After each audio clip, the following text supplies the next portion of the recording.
Parliament has been cut to half day as members of the NRM caucus prepared for the caucus meeting. These have been summoned to discuss, among others, the anti-homosexuality bill, which was passed by the same House over a month ago and sent to the President to sign into law.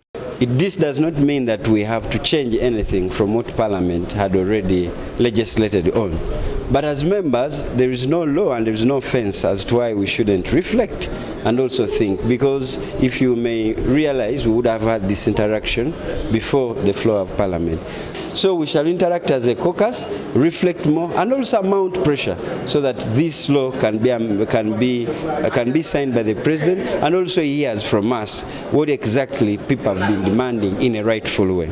The meeting comes at a time the Deputy Attorney General, Jackson Kafuzi, is said to have written to the President advising him not to sign the bill into law.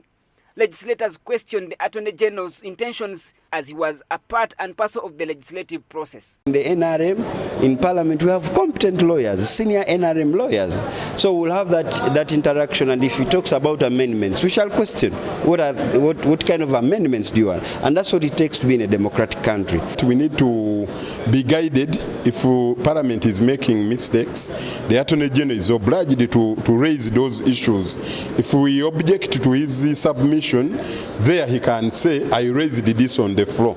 But it is irregular for him to say that this is not good, this contradicts with the Constitution, this does what, when he did not raise during the plenary. We are really disappointed with the Deputy Attorney General, because that day when we were passing everything, he was there, he consented, and he accepted that this time I'm on your side with whatever you have agreed as Parliament. When the President wants to make amendments, he writes to the Speaker and he brings it, and the Parliament reviews.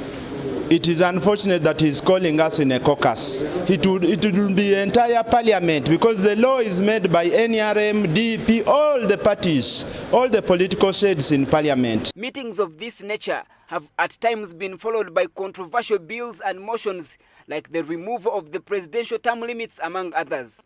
Legislators have vowed not to coil to any pressure that promotes homosexuality in the country. If what he's putting is good for our people, then definitely the debate can come. But the President cannot come and say, it is okay, we can have homosexuality here in Uganda. The children at school are free to exercise their right by having that.